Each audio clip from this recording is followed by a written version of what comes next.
একশো টাকা নোট দিয়েছে, 100 টাকা নোট দিয়েছে। দোকানদার একটা চিপ দাও। 100 টাকা কনে পেয়েছিস? চুরি করে আনিসনি তো? আমি চুরি করিনি, এটা আমার পয়সা। ও, তোর পয়সা? এই নে। আমার পয়সা ফেরবে? একটা নোটে কটা সিট নিবি? একটাই হবে, যা বাড়ি যা। पैसा ही पैसा होगा।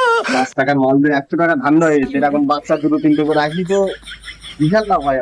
A few moments later. কোন দোকানে? চল আমার নিয়ে চল। এই দোকান ও দোকানদার, আমার ছেলে কি তোমার দোকান থেকে চিপস কিনে গেছে? হ্যাঁ, জানি তো, ও বাচ্চা মানুষ বাড়িতে টিউশন নিয়েছে, ওই জন্য আমি টাকা দিয়ে দেয়নি। কই, কত নিয়ে এসে? এই শয়তান, কত নোট নিয়ে এসেছিস? এই না, 100 টাকার নোট। 500 টাকা নোট? কই দাও, দোকানদার টাকাটা ফেরত দাও। আরে ভাই 100 টাকা দিয়েছে, 100 টাকা। ও ভাই, তুমি মিথ্যে কথা বলতেছ কেন?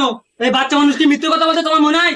এই মনু, তুই কত নোট নিয়ে এলি রে? আপু, আমি 500 টাকা নিয়েছি। খালি 500 টাকা নোট দিয়েছে, 500 টাকা দাও। ওই 100 টাকার নোট দিচ্ছ কেন তুমি আমার? 100 টাকা নোট দিয়েছে, 100 টাকা নোট দিয়েছে। তুই আমার শুয়ে পাগল মেরেছিস? হ্যাঁ, দেশে তো 500 টাকার নোট, তুই 100 টাকা দিতে মানে? আমি কোনো কথা শুনতে চাই না, তুই 500 টাকার নোট বের কর। আর কোনোদিন চিনিংবাজি করতে হবে বলবি কি হলো? তোর বলে ঝাঁক বলো বন্ধ করে দেবে, গাড়ি দেবো বলো। এই আয়, আয়, আয়। এই শালা জন্ম দিল কনে?